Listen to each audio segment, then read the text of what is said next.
Hello everyone, welcome to the Civil Point YouTube platform. तो एक बार फिर आपका हार्दिक अभिनंदन है।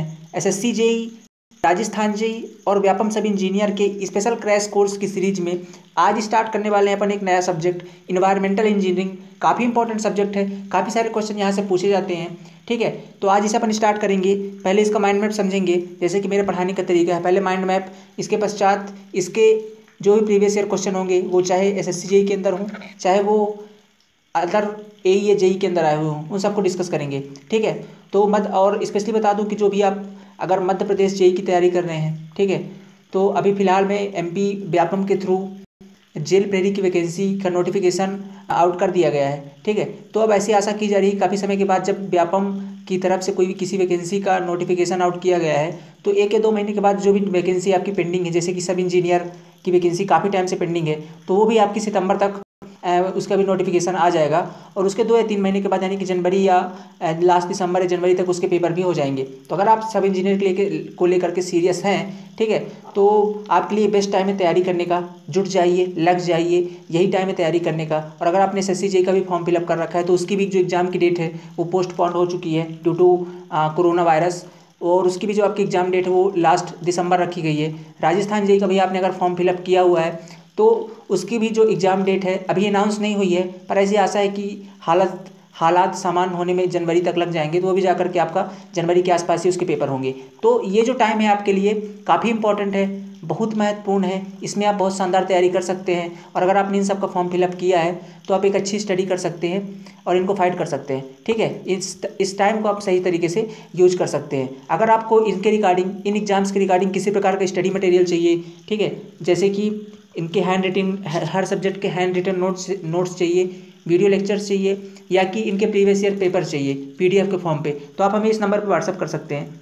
ठीक है, आप हमें इस नंबर पर व्हाट्सअप कर सकते हैं। ओके, और अपने सारे जो भी आपको स्टडी मटेरियल सारे यहाँ पर प्रोवाइड कर दिए जाएंगे। ओके, और हाँ, ये जो हमारी स्पेशल सीरीज है, इसमें सारा अपन पूरा सिलेबस कवरअप करेंगे। ये कवरअप जो सिलेबस होगा, ये कंप्लीट होगा टेक्निकल पोर्शन एसएससी जेई का, राजस्थान जेई का और व्यापम सब इंजीनियर का। ठीक है, और इनके साथ जो अपन ऑब्जेक्टिव क्वेश्चन कर रहे हैं, ये कंप्लीटली पूरी तरह से कवरअप होंगे इन तीनों एग्जाम के जो फर्स्ट पेपर होने वाले हैं उनके। ठीक है, जो एसएससी जेई का मेंस है, उसके लिए हम लोग अलग से प्रीलिम्स होने के बाद एक बैच करेंगे, उस पर अपन कवर करेंगे। फिलहाल इन तीनों एग्जाम के जो पहले पेपर है उनके लिए सीरीज हमारी मोर देन सफिशिएंट होगी। तो जुड़े रहिए और वीडियो को लाइक करते रहिए। अब लेक्चर्स आपको डेली मिलेंगे। पहला लेक्चर है आज इन्वायरमेंटल इंजीनियरिंग का इंट्रोडक्शन पढ़ने वाले हैं। और इसके साथ ही मैं आपको एक चीज़ बता दूं, इसके साथ हम लोग का बिल्डिंग मटेरियल पैरेलल चल रहा है। और आज से आपको सॉइल मैकेनिक भी एक सर पढ़ाएंगे। ठीक है, तो सॉइल मैकेनिक भी आपको पैरेलल चलेगा, कंप्लीट पैकेज मिलेगा आपको। और स्पेशली फॉर व्यापम सब इंजीनियर के जो भी मेरे दोस्त हों, वो तो पूरी तरह से जुड़ जाएँ।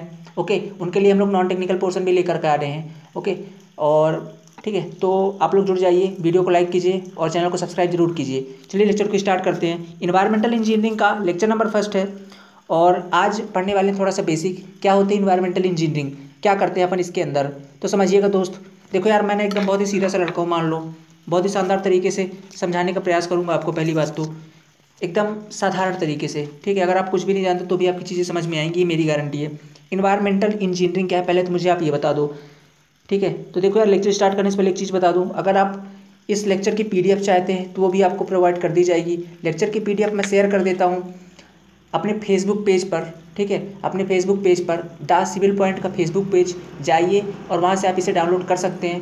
फेसबुक पेज को फॉलो कीजिए और अपनी पर डे की जो लेक्चर होती हैं उनकी पीडीएफ्स को आप वहाँ से डाउनलोड कर सकते हैं। इन्वायरमेंटल इंजीनियरिंग क्या भाई, इन्वायरमेंटल इंजीनियरिंग पहले तो आप मुझे ये बता दो, इन्वायरमेंट क्या होता है। जानते हो भाई, पर्यावरण क्या है। जो भी हमारे सराउंडिंग है, जो भी हमारे आसपास चीज़ें हैं, वो सब क्या कहलाती है, इन्वायरमेंट कहलाती हैं। ओके, अच्छा, इसके बाद बात करें अगर, ठीक है, इंजीनियरिंग के अंदर क्या करते हैं अपन इन्वायरमेंटल इंजीनियरिंग के अंदर, उससे पहले हमको समझना होगा कि इन्वायरमेंटल साइंस क्या होती है। ठीक है, उससे पहले हमको समझना होगा इन्वायरमेंटल साइंस क्या होती है। उससे भी थोड़ा सा और पहले मैं आपको समझा दूं कि आप साइंस के अंदर करते क्या है एक्चुअली। ठीक है, साइंस के अंदर करते क्या है कि हम लोग नेचर को ऑब्जर्व करते हैं। ठीक है, नेचर को ऑब्जर्व करते हैं और कुछ रूल्स बनाते हैं, कुछ रूल्स या रेगुलेशंस बनाते हैं। जैसे कि न्यूटन साहब ने क्या किया, नेचर को, प्रकृति को देखा। एक सेब के पेड़ के नीचे बैठे थे, सेब उनके ऊपर गिरा, तो उन्होंने क्या किया, एक्चुअली ऑब्जर्व ही तो किया कि यार सेब नीचे क्यों आया, ऊपर क्यों नहीं चला गया, और उन्होंने फिर वहाँ से ग्रेविटी का लॉ बना दिया। ठीक है, ऐसे उन्होंने कई सारे लॉ बनाए। तो अपन क्या करते हैं साइंस के अंदर कि भाई प्रकृति को देखते हैं, समझते हैं, और उसके अंदर फिर कुछ रूल और रेगुलेशंस बना देते हैं। उन रूल्स या रेगुलेशंस को एक फील्ड में जाकर उनका प्रैक्टिकली यूज करते हैं। जैसा कि आपने पढ़ा every action to opposite reaction, ये तो आपने रूल पढ़ लिया साइंस के अंदर, विज्ञान के अंदर। उसका यूज कहाँ करेंगे? यूज करते हैं हम लोग जाके उसको इंजीनियरिंग फील्ड के अंदर, ठीक है, यूज करते हैं उसको इंजीनियरिंग फील्ड के अंदर। जैसे कि आपने सिविल इंजीनियरिंग में पढ़ा होगा, ठीक है, सिविल इंजीनियरिंग पढ़ा होगा कि every action to opposite reaction काफ़ी यूज करते हैं अपन। जैसे अपन कॉलम की बात करें तो कॉलम की बात करें तो कॉलम में अगर आपने ऊपर बीम रखी हुई है तो बीम से आने वाला लोड कॉलम को सप्लाई ट्रांसफर होगा, और कॉलम के नीचे जो फुटिंग है, फुटिंग देगी रिएक्शन किसको? कॉलम को। तो यहाँ से कॉलम भी एक प्रकार का रिएक्शन देगा बीम में आने वाले लोड को। तो यहाँ पास अपन सीख सकते हैं कि every action to opposite reaction ये आपको हर जगह देखने को मिलेगी। तो अपन मैं एक जस्ट एग्जांपल दे रहा हूँ, आपको हर जगह चीज़ देखने को मिलेगी कि जो भी हम लोग साइंस के अंदर पढ़ते हैं उसका प्रैक्टिकल करते हैं इंजीनियरिंग फील्ड में। तो इंजीनियरिंग फील्ड ही क्या है? Application of principle of science, विज्ञान के सिद्धांतों का जहाँ पर हम लोग प्रैक्टिकल तरीके से उपयोग कर पाते हैं वो फील्ड हमारी कहलाती है इंजीनियरिंग फील्ड, ठीक है। वो फील्ड हमारी क्या कहलाती है? Engineering field, okay. अच्छा, इसके बाद क्या है? इसके बाद क्या है आपका इन्वायरमेंटल इंजीनियरिंग के अंदर क्या करते हैं? वही नेचर को ऑब्जर्व करते हैं, कुछ रूल रेगुलेशन बनाते हैं। और इंजीनियरिंग के अंदर क्या करते हैं? इन्वायरमेंटल इंजीनियरिंग के अंदर उसी रूल्स या रेगुलेशन का अपन यूज करके कुछ फ़ायदे पहुंचाते हैं सोसाइटी को, समाज को कुछ फ़ायदा पहुंचाते हैं, ठीक है, कुछ बेनिफिट पहुंचाते हैं अपनी सोसाइटी को उन रूल्स या रेगुलेशन का यूज करके। ओके दोस्त, ये चीज़ें बस आपकी समझ लो इंजीनियरिंग। अच्छा, अब यहाँ से अपन बात करते हैं इन्वायरमेंटल साइंस के अंदर। इन्वायरमेंटल साइंस के अंदर तो इन्वायरमेंटल साइंस के अंदर हम नेचर को ऑब्जर्व करते हैं और कुछ रूल्स या रेगुलेशन बनाते हैं, ठीक है। और इन्वायरमेंटल इंजीनियरिंग के अंदर उन्हीं रूल्स या रेगुलेशन का यूज करके अपनी सोसाइटी को, अपने समाज को कुछ फ़ायदे पहुंचाते हैं हम, ठीक है। एज ए सिविल इंजीनियर हम लोग क्या क्या पढ़ते हैं इन्वायरमेंटल इंजीनियरिंग के अंदर? एज ए सिविल इंजीनियर हम लोग वाटर को पढ़ते हैं, एयर के बारे में पढ़ते हैं, नॉइज़ के बारे में, सॉलिड वेस्ट के बारे में, ठीक है, सॉलिड वेस्ट मैनेजमेंट के बारे में। तो ये 4-5 चीज़ें अपन पढ़ते हैं किसके अंदर? इसे इन्वायरमेंटल इंजीनियरिंग के अंदर। जैसे कि हम लोग सिविल इंजीनियर ना, तो हम लोग इन्हीं चीज़ों को पढ़ते हैं। अब इसमें जो मोस्टली डोमिनेंट होता है आपका वाटर होता है। वाटर के बारे में हम लगभग पूरे इन्वायरमेंटल इंजीनियरिंग के सिलेबस का 80% पार्ट आपका वाटर के बारे में होगा, चाहे वाटर पोल्यूशन से रिलेटेड हो, ठीक है, सारी चीज़ें होंगी वाटर के बारे में। दूसरा होगा आपका एयर के बारे में। एयर के बारे में आप पढ़ते हो 10%, ठीक है, 10% पढ़ते हैं हम लोग एयर के बारे में। 5% पढ़ते हैं हम लोग नॉइज़ के बारे में, ठीक है, नॉइज़ के बारे में पढ़ते हैं केवल 5%। और एक होता है आपका सॉलिड वेस्ट मैनेजमेंट, 5% पढ़ते हैं अपन सॉलिड वेस्ट मैनेजमेंट के बारे में, ओके। तो मोस्टली हमारा जो फोकस रहेगा वो रहेगा अपने वाटर के ऊपर, ठीक है। बाकी एक एक चैप्टर अपन इनके बारे में भी थोड़ा थोड़ा सा पढ़ेंगे, जस्ट इंट्रो इनके बारे में देखेंगे। ज़्यादा इंपॉर्टेंट आपके वाटर वाला चैप्टर है, ठीक है, ओके। आगे चलते हैं अपन। अब देखो दोस्त, देखो क्या होता है एक्चुअली, ठीक है, क्या होता है एक्चुअली, ये जो सारे कंपोनेंट हैं, ये जो आपके सारे कंपोनेंट हैं, जैसे कि ओके, तो जो भी हमारे कंपोनेंट हैं, जो हमारे नेचुरल कंपोनेंट हैं, जैसे कि आपका हो गया वाटर, एयर, नॉइस और ये सॉलिड वेस्ट, ठीक है, ये काफ़ी क्रूशल होते हैं, काफ़ी इंपॉर्टेंट होते हैं एक मैन के सर्वाइवल के लिए या किसी भी लिविंग ऑर्गेनिज्म के सर्वाइवल के लिए, उनके जिंदा रहने के लिए ये कंपोनेंट बिल्कुल बहुत ही ज़्यादा जरूरी है, ठीक है। तो जो हमारी गवर्नमेंट है इनके सर्वाइवल के लिए, इनकी सुरक्षा के लिए कुछ एक्ट बनाती है, कुछ नियम बनाती है, कुछ कानून बनाती है, ठीक है। तो इन नियम और कानून के बारे में समझ लेते हैं। जो हमारी GOI है, GOI बोले तो गवर्नमेंट ऑफ इंडिया ने कुछ रूल या रेगुलेशन बनाए हुए हैं इनके प्रोटेक्शन के लिए, क्यों इनको कोई नुकसान न पहुंचाया जाए, इनको कोई नुकसान न पहुंचा सके, ठीक है। जैसे आप लोग जानते हो यार, वाटर है जो नेचुरल वाटर है, ठीक है, जैसे नेचुरल वाटर की बात करें रिवर। अब रिवर में क्या है, कोई भी इंडस्ट्री अपना सारा गंदा पानी छोड़ देती है, तो इससे क्या होता है, रिवर गंदा हो जाती है, नदियाँ गंदा हो जाती हैं। लेकिन आज आप देख रहे हो गंगा यमुना की हालत कितनी खराब है, ओके। तो इसके प्रोटेक्शन के लिए गवर्नमेंट कुछ एक्ट बनाती है, कुछ रूल्स या रेगुलेशंस बनाती है। उसी के अंदर पहला रूल्स और रेगुलेशन होता है आपका, ओके। अच्छा, ये जो रूल्स और रेगुलेशन आते हैं, ये आते हैं आपके कौन से डिपार्टमेंट के अंदर आते हैं? तो ये आता है आपका, याद रखिएगा, ministry of environment and forest, ठीक है। इन पे जो निगरानी रखती है, कौन सी डिपार्टमेंट रखती है? वो रखती है ministry of environment and forest. ये आपका GK क्वेश्चन बन सकता है।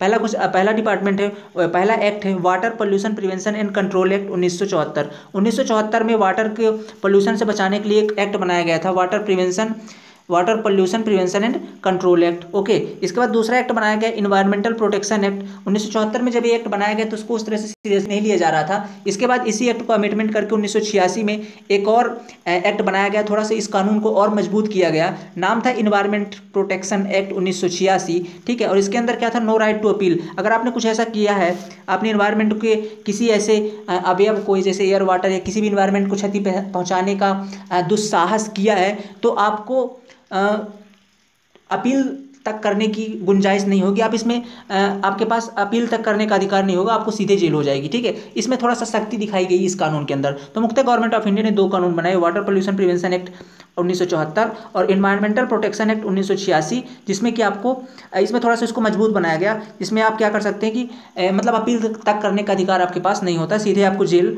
होगी। ये तो हो गई आपकी 2 एक्ट। तीसरे एक्ट की बात करते हैं, हजार्डस मटेरियल। ठीक है, घातक मटेरियल से रिलेटेड, जैसे कि management of handling rules are made by Ministry of Environment and Forest. For example कि ठीक है, फॉर एग्जांपल जैसे आपके हजार्डस मटेरियल हैं, ठीक है, हजार्डस मटेरियल जो कि पर्यावरण को नुकसान पहुंचाते हैं, पर्यावरण को नुकसान, जैसे कि कोई केमिकल कंपोनेंट हो गया फैक्ट्री से निकला हुआ। अब अगर आप उसको डायरेक्टली छोड़ देते हैं इन्वायरमेंट के अंदर, तो वो इन्वायरमेंट को काफ़ी नुकसान पहुंचाते हैं, सॉलिड यानी कि सॉइल को गंदा करते हैं, प्लस इन्वायरमेंट में एयर को, वाटर को गंदा करते हैं। तो उनके लिए एक रूल बनाया गया था, हजार्डस मटेरियल एक्ट। ओके, और ये किसके लिए था? मैनेजमेंट एंड हैंडलिंग रूल्स के लिए था। किसके द्वारा बनाया गया था? Made by Ministry of environment and forest के द्वारा। तो अब मैंने बता दिया कि भाई जितने भी ये रूल्स रेगुलेशन आते हैं किस मिनिस्ट्री के अंतर्गत आते हैं, तो मेड बाय किसके अंतर्गत आते हैं? तो ministry of environment and forest. ठीक है, जो आप पूरा इस पर रूल करती है वो मिनिस्ट्री ऑफ इन्वायरमेंट फॉरेस्ट। तो 3 बेसिकली रूल बनाए गए थे। 1974 में एक बनाया गया, दूसरा बनाया गया आपको 1986 में, तीसरा था एक हजार्डस मटेरियल को लेकर के। ठीक, हजार्डस मतलब घातक मटेरियल जो भी डायरेक्टली नुकसान पहुंचाते हैं।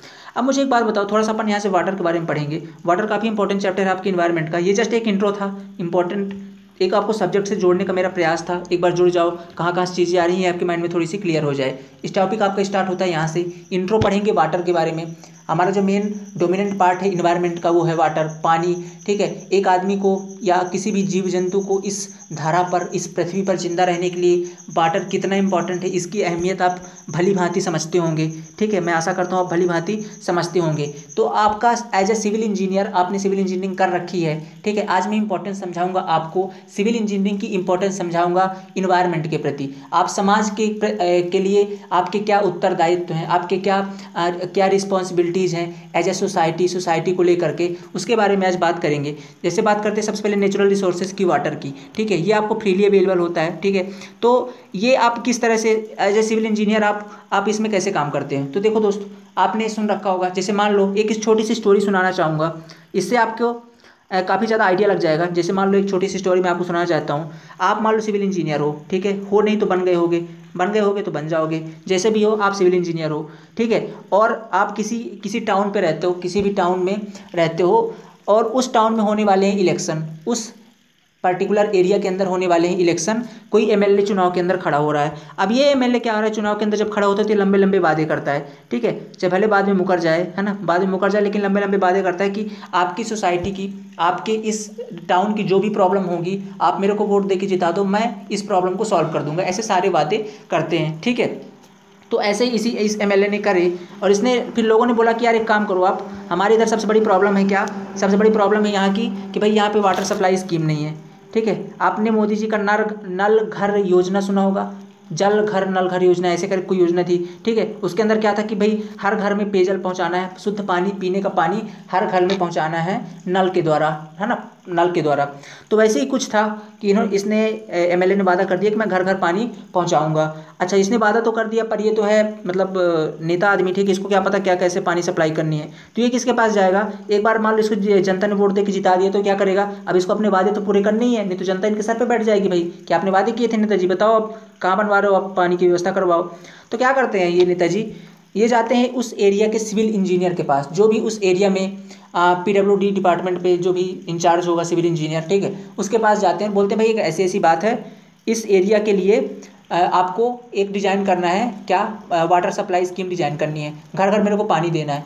तो ये जो सिविल इंजीनियर है ये कुछ क्वेश्चंस पूछेगा इस एमएलए से। ठीक है, इस एमएलए से, ठीक है, एमएलए का फुल फॉर्म होता है मेंबर ऑफ लेजिस्लेटिव असेंबली। ठीक है, तो इस एमएलए से कुछ क्वेश्चन पूछेंगे सिविल इंजीनियर भाई साहब। क्या पूछेंगे कि भाई जिस टाउन के लिए आप वाटर सप्लाई स्कीम डिज़ाइन करना चाहते हो वो टाउन किस टाइप की है। ध्यान से सुनिएगा, इस स्टोरी से आपको बहुत कुछ क्लियर हो जाएगा और आपको एक कॉन्सेप्ट पता चलेगा कि आपकी क्या रिस्पॉन्सिबिलिटी है एज ए सिविल इंजीनियर, आप किस तरह से समाज को के बारे में करने वाले हो, क्या काम आपका है एक्चुअली में। ठीक है, ये स्टोरी, ये इंट्रो चैप्टर है। अगला जो मेन इंपॉर्टेंट पार्ट वो नेक्स्ट चैप्टर से स्टार्ट होगा, इसे समझिएगा, इन्वायरमेंट में आपकी रुचि जगेगी। ठीक है, आशा करूँगा आपको ये लेक्चर बहुत पसंद आएगा और आप इन्वायरमेंट से जुड़ पाएंगे और अपनी उत्तरदायित्व को समझ पाएंगे। ठीक है, तो क्या करता है ये जो सिविल इंजीनियर है, ये कुछ क्वेश्चंस पूछता है किससे, इस एमएलए से। कैसे क्वेश्चन पूछता है, जैसे कि पहला क्वेश्चन पूछता है कि जिस टाउनशिप में आप वाटर सप्लाई स्कीम बनाना चाहते हैं वो टाउनशिप है किस तरह की, एज मतलब किस तरह की, मतलब है कि वो वहाँ रिच पीपल रहते हैं या कि पुअर पीपल रहते हैं, मतलब किस तरह के लोग रहते हैं। ठीक है, तो ओके, तो आप जिस जिस भी टाउनशिप के लिए वाटर सप्लाई स्कीम बनाना चाहते हैं वो टाउनशिप है किस तरह की। तो उसने बताया भाई कि टाउनशिप मान लीजिए इस तरीके की है। ऐसा उन्होंने क्यों पूछा, क्योंकि जो अगर रिच लोगों की सोसाइटी है तो लोग ज़्यादा पानी यूज करते हैं, ठीक है, उन लोग को ज़्यादा साफ सफाई से रहना पसंद होता है। अगर पुअर पीपल की तो उनको आप 130 लीटर 135 लीटर पानी भी दे दो तो वो लोग खुश रहते हैं, ठीक, उतने पे अपना काम चला लेते हैं। ठीक है, तो उन्होंने पहला क्वेश्चन ये पूछा। दूसरा चीज़ क्वेश्चन ये पूछा कि भाई वहाँ की पॉपुलेशन कितनी है, क्योंकि भाई इंजीनियर आदमी को नहीं पता ना वहाँ की पॉपुलेशन कितनी है, इस एमएलए को पता है क्योंकि इसने घर घर जाके थक के खाए हुए हैं, इसने जाके सर्वे किया हुआ है वहाँ का सर्वे किया हुआ भाई कि घर घर जाके वोट मांगा हो, तो इसको पता है पॉपुलेशन। तो बता दो भाई पॉपुलेशन कितनी है, प्रेजेंट की पॉपुलेशन कितनी है। दूसरी चीज़ उसने ये पूछा कि आपका बजट कितना है, ठीक है, आपका बजट कितना है। ये 3-4 क्वेश्चन पूछता है फटाफट इंजीनियर, और इसके बाद सारा काम अब किसका स्टार्ट हो जाता है, इंजीनियर का। अब इंजीनियर यहाँ से क्या करेगा, सबसे पहले ये पॉपुलेशन फोरकास्ट करेगा। जैसे अब मान लो इसको वाटर सप्लाई स्कीम बनानी है, तो ये वाटर सप्लाई स्कीम, इसको पॉपुलेशन पता चल गई, बजट पता चल गया और सोसाइटी पता चल गई कि किस टाइप की है। मान लीजिए सोसाइटी थोड़ी सी मिडिल क्लास है, तो आप अगर 135 लीटर पानी या 135 से लेकर 150-60 के बीच दे देते हैं तो वहाँ की सोसाइटी उनके लिए सब मोर देन सफिशियंट होगा। उनको पता चल गया कि भाई एक आदमी को मान लो लगभग 135 लीटर पानी देना है, मान लिया एक दिन में। अब वहाँ की पॉपुलेशन मान लो आज की डेट में 1 लाख है, आज की डेट में 1 लाख है, लेकिन ये पॉपुलेशन आज 1 लाख है तो क्या आज से 10 साल बाद भी 1 लाख ही रहेगी, क्योंकि अगर ये जो भी वाटर सप्लाई स्कीम्स बनती हैं ये 1 साल या 2 साल या 4 साल के लिए नहीं बनती, 10 साल या 20 साल या मोर देन 30 साल है ना, ऐसे करके बनती हैं, है ना, डिकेट्स में बनती हैं, 3 डिकेट से 4 डिकेट्स के लिए। ठीक है, तो ऐसे करके बनती हैं, 40 साल के लिए बनती हैं, इस तरह से इनका डिजाइन पीरियड होता है 30 साल 40 साल के लिए। तो अगर आज मान लीजिए 1 लाख के लिए डिजाइन करते हैं तो अगले आने वाले 2 या 3 साल या 5 साल के बाद यहाँ की पॉपुलेशन 1.5 लाख हो जाएगी या 1,20,000 हो जाएगी। तो फिर आपकी वाटर सप्लाई स्कीम खराब हो गई, क्योंकि आपने जो भी इसके अंदर वाटर ट्रीटमेंट प्लांट डिजाइन किया या storage water storage tank design किया वो तो सारा फेल हो गया, क्योंकि आप पूरे के लोग को पानी दे नहीं पाएंगे, क्योंकि आपने जो सारा कुछ डिजाइन किया है वो तो किया है 1 लाख लोगों के लिए, पर आप पॉपुलेशन तो 1,20,000 हो चुकी है। आने वाले 10 साल में वहाँ पॉपुलेशन 1.5 लाख हो जाएगी, तो आपकी वाटर सप्लाई स्कीम फेल हो जाएगी, है ना। तो आपको क्या करना है कि आपको पॉपुलेशन देखनी है अपने डिजाइन पीरियड तक के लोगों की, कि जैसे आप अगर डिजाइन कर रहे हैं 30 साल के लिए, तो आने वाले 30 साल बाद वहाँ की पॉपुलेशन कितनी होगी, उस पॉपुलेशन के लिए आपको वाटर सप्लाई स्कीम डिजाइन करनी है। ठीक है, उस पॉपुलेशन के लिए वाटर सप्लाई स्कीम डिजाइन करनी है। अब वो पॉपुलेशन कितनी होगी तो वो डिपेंड करती है कि वहाँ की पॉपुलेशन ग्रोथ कैसी है। तो इसके लिए अपन क्या करते हैं कि पिछले 30 से 40 साल का डाटा लेते हैं कि आज से 40 साल पहले पॉपुलेशन कितनी थी, फिर उसके 30 साल पहले, फिर उसके 20 साल, फिर 10 साल पहले, ऐसे करके हम लोग को रेशियो मिल जाता है कि यार आज से अगर मान लो 40 साल पहले यहाँ पॉपुलेशन 60,000 थी, फिर आज से 30 साल पहले यहाँ पॉपुलेशन 70,000 हुई है, फिर इसके बाद यहाँ से 20 साल पहले यहाँ पॉपुलेशन 80,000, फिर 10 साल पहले यहाँ पॉपुलेशन 90,000, फिर अभी कितनी है 1 लाख। तो ऐसे करके देख सकते हैं कि यार 10-10 साल में 10,000 पॉपुलेशन इंक्रीज हो रहे हैं। तो हमको पिछला का डाटा पता है, फिर हम लोग इसी रेशियो से कई सारी और मेथड होती हैं जिससे हम लोग आने वाले अगले कुछ डिकेट्स के अंदर 3 डिकेट से 4 डिकेट यानी 30 साल 40 साल के बाद पॉपुलेशन कितनी होगी वो फाइंड कर लेंगे। ठीक है, इसके कई सारी मेथड जैसे arithmetic increase method, geometrical method, ठीक, इंक्रीमेंटल मेथड, ऐसा कई सारी मेथड, इसको नेक्स्ट चैप्टर में अपन पढ़ेंगे, ये जस्ट इंट्रो पार्ट है। ओके, तो यहाँ से हम लोग फाइंड कर लेंगे। तो इंजीनियर ने पहला क्या काम किया, पहले उसने पॉपुलेशन फोरकास्ट कर ली, क्या कर ली, पॉपुलेशन फोरकास्ट कर ली अगले आने वाले डिकेट्स के, अगले आने वाले डिजाइन पीरियड के अंदर की। ओके, मान लिया बात आपकी। इसके बाद वो क्या करेगा, पॉपुलेशन फोरकास्ट करने के बाद उसका काम होगा कि भाई अच्छा इतने पॉपुलेशन के लिए, अब मान लो वहाँ पॉपुलेशन आने वाली 40 साल में वहाँ पॉपुलेशन डबल होगी, मान लो 2 लाख हो गई। अब 2 लाख लोगों को एक दिन में देना है 135 लीटर पानी, तो टोटल पानी की अमाउंट मिल गया आपको कितना आ रहा है, इसको आप कैलकुलेट कर सकते हो कि भाई एक दिन में आपको मैक्सिमम इतना पानी देना पड़ सकता है। फिर इसके बाद इसमें कुछ और चीज़ें होती हैं जैसे फायर डिमांड जुड़ जाता है और भी कई सारी चीज़ ऐड करके अपन एक टोटल पानी के अमाउंट निकाल लेते हैं। मान लो पानी का आ गया आपका 10 mld, ऐसे मैं जस्ट एग्जांपल ले रहा हूँ, 10 मिलियन लीटर पानी आपको पर डे देना है, पानी के अमाउंट आपको पता चल गया। अब ये पानी आएगा कहाँ से, पहले तो अब ये ढूंढना है, भाई वाटर का सोर्स ढूंढना पड़ेगा ना। तो इंजीनियर क्या करता है आपका, इंजीनियर क्या करता है सबसे पहले, ठीक है, इंजीनियर क्या करता है सबसे पहले पानी का सोर्स ढूंढने जाएगा। पानी का सोर्स तो देखो इन्वायरमेंटल इंजीनियरिंग के अंदर सबसे पहले अपन फर्स्ट चैप्टर पढ़ेंगे वाटर डिमांड, जो मैंने अभी बताया आपको कैसे कैसे कैलकुलेट करना है। तो फर्स्ट चैप्टर के अंदर इन्वायरमेंट के अंदर हम लोग को यही पढ़ना है कि वाटर डिमांड कैसे फाइंड करना है। आया बात समझ में? क्या क्या स्टेप समझते जाना। तो फर्स्ट चैप्टर में पढ़ना है आपको वाटर डिमांड। सेकंड में फाइंड करना है रिसोर्स की, ये जो वाटर की डिमांड है इतनी, वाटर डिमांड आपने फाइंड कर ली फर्स्ट चैप्टर में, बताया मैंने 10 mld। अब ये पानी मिलेगा कहाँ से भाई, कहाँ से लाओगे इतना पानी, उसको भी फाइंड करना है। तो वो अपन कैसा करते हैं, तो देखते हैं यार कि क्या आसपास कोई वाटर का बड़ा सा सोर्स है, जैसे मान लो कोई बड़ा सा डैम मिल जाए, या तो कोई बड़ी सी रिवर जा रही हो, ठीक है, या तो कोई बड़ा सा तालाब ही हो जिसके अंदर पानी, मतलब ऐसा नहीं कि पानी अगर आज मान लो उसके अंदर गर्मी के टाइम पे सूख गया तो फिर आपकी वाटर सप्लाई स्कीम खराब होगी भाई, आपने उसके हिसाब से सारा कुछ अपना बना रखा है ट्रीटमेंट प्लांट वगैरह। तो पानी का सोर्स भी ऐसे ढूंढना है कि आज नहीं, आज के आने वाले 10-20 साल में भी पानी का सोर्स वहां से खत्म ना हो, ऐसा पानी का सोर्स ढूंढना है आपको। मान लीजिए कि वहां कुछ ऐसा नहीं है तो क्या करोगे, तो फिर आपको बड़े बड़े बोरवेल्स करने पड़ेंगे, ठीक है, मोटे मोटे बोरवेल करने पड़ेंगे, ठीक है, ऐसे करके 5-10 बोरवेल करने पड़ेंगे। बोरवेल करने के बाद इस पानी को ले जाके कहीं ना कहीं स्टोर करना पड़ेगा, ठीक है। तो आपने रिसोर्स फाइंड कर लिया, रिसोर्स के बाद अब आपने मान लो रिसोर्स फाइंड किया आपने, चलो मान लो मैं मान लेता हूँ कि आपको बगल में डैम ही मिल गया, ठीक है, कोई डैम मिल गया, ठीक है, यहाँ पे डैम मिल गया आपको। अब इस डैम से पहले सबसे पहले पानी को क्या करेंगे, पानी को ले जाने के लिए ट्रांसपोर्टेशन के लिए क्या करेंगे, पाइप्स बिछाई जाएंगी। कहाँ ले जाने के लिए, इसके कुछ ऊंचाई पर एक वाटर ट्रीटमेंट प्लांट बनाएंगे।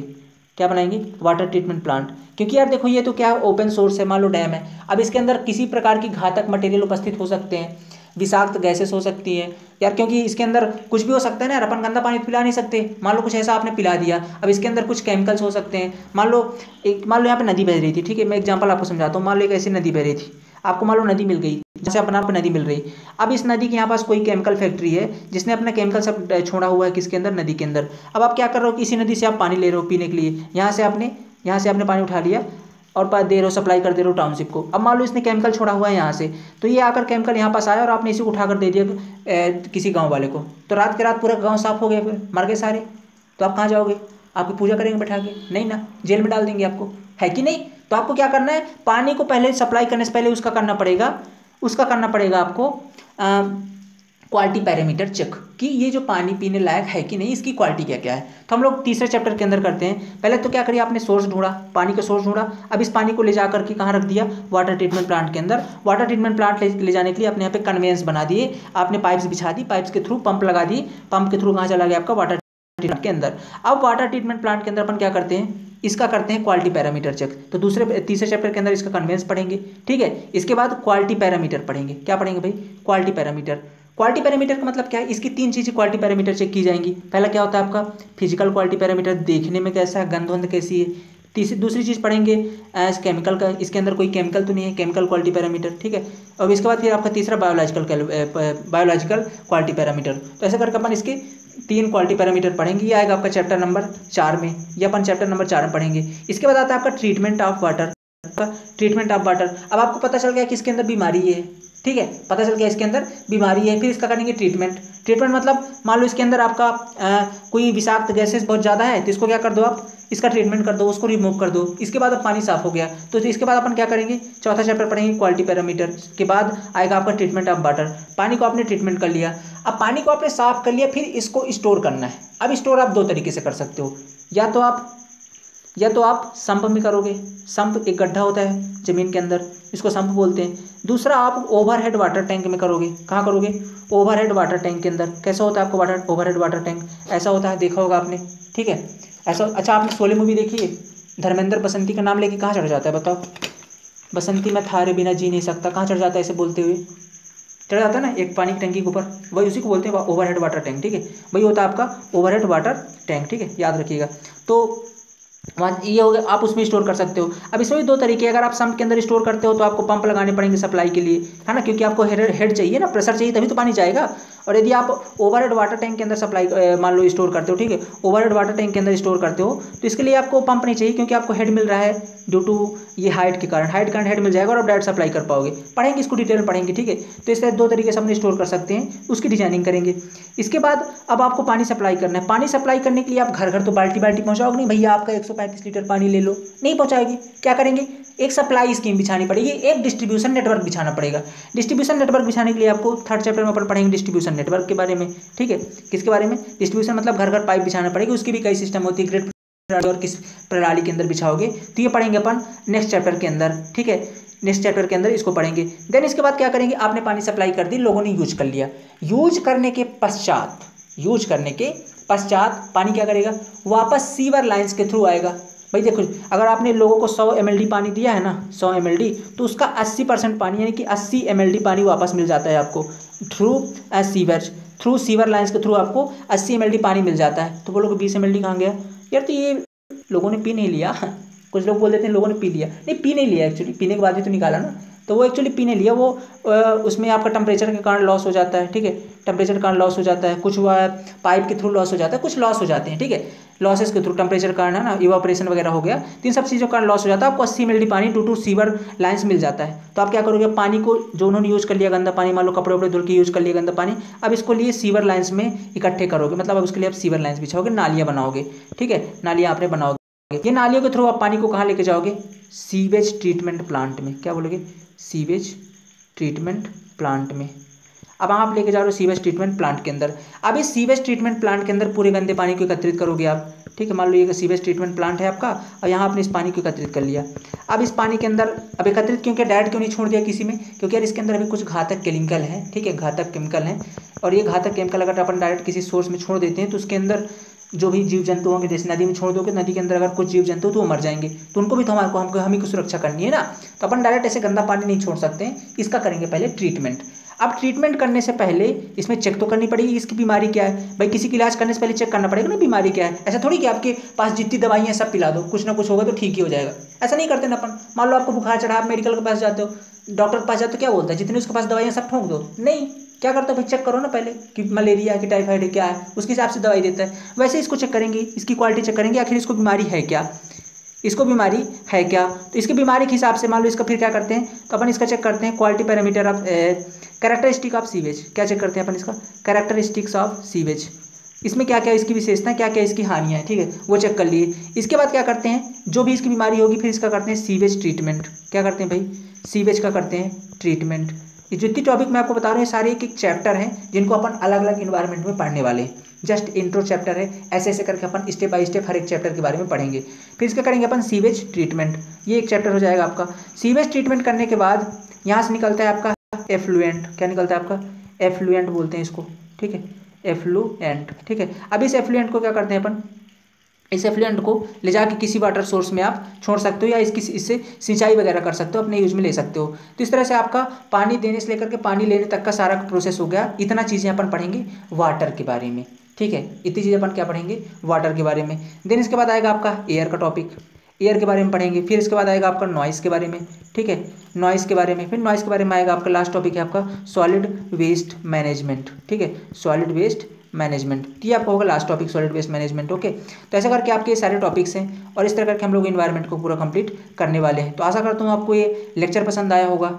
ये हम लोग इस तरह से करके अब आपको अपना रोल समझ में आ गया होगा, आप सोसाइटी के लिए क्या करने वाले हो, आपको अपनी जिम्मेदारी का एहसास हो गया होगा कि आप क्या क्या करने वाले हो इन्वायरमेंट के लिए, कैसे आप पानी सप्लाई करने वाले हो। इन्वायरमेंट पढ़ने के बाद आपको और एहसास हो जाएगा, ठीक है, कि आप कितने इंपॉर्टेंट हो एज ए सिविल इंजीनियर, क्या आप कितना अच्छा कर सकते हो, ठीक है। तो आशा करता हूँ आपको लेक्चर पसंद आएगा, बहुत मजा आने वाले हैं। लेक्चर फर्स्ट है व्यापम सब इंजीनियर, एसएससी जेई और राजस्थान जेई। अगर आप किसी भी जेई की तैयारी कर रहे हैं तो यह हमारी सीरीज आपके लिए बहुत इंपॉर्टेंट है। सारा सिलेबस बहुत ही डिटेल में, बहुत ही शानदार तरीके से कवर कराएंगे। ओके, और जुड़े रहिए साथ में। और अगर आपको इनकी किसी भी इस एग्ज़ाम्स के लिए कुछ भी आपको स्टडी मटेरियल की आवश्यकता है तो आप हमें इस व्हाट्सएप नंबर पर कॉन्टैक्ट कर सकते हैं, ठीक है, हम आपको सारा कर देंगे। ओके, और इस लेक्चर की पीडीएफ के लिए आप द सिविल पॉइंट के फेसबुक, जिसका लिंक आपको डिस्क्रिप्शन पर मिल जाएगा, जाइए और वहाँ से आप इसे डाउनलोड कर सकते हैं। ओके, वेट कीजिए, नेक्स्ट लेक्चर का स्टार्ट करेंगे। फर्स्ट चैप्टर, क्या चैप्टर का नाम क्या है आपका, चैप्टर का नाम है आपको वाटर डिमांड। वाटर डिमांड काफ़ी इंपॉर्टेंट चैप्टर है, डायरेक्ट ऑब्जेक्टिव क्वेश्चन यहाँ से आते हैं, ठीक है, एक एक न दो नंबर के, तो यहाँ से करेंगे इसको। और चलिए लेक्चर को आप समाप्त करते हैं। ओके, और अच्छा लगा हो तो अपने विचार, अपने जो दिल के अरमा है ना, दिल के विचार, ठीक है, दिल के विचार, इसे कमेंट में बता के जाया करो। अच्छा लगता है मुझे जब आप लोग कमेंट करके मुझसे पूछते हो, तो ठीक है, तो बताइएगा ये, और जो भी आपके डाउट हो क्लियर करिए, बताइए, कमेंट बॉक्स में पूछिए। तो मिलते हैं नेक्स्ट लेक्चर में। Have a nice day, thank you so much.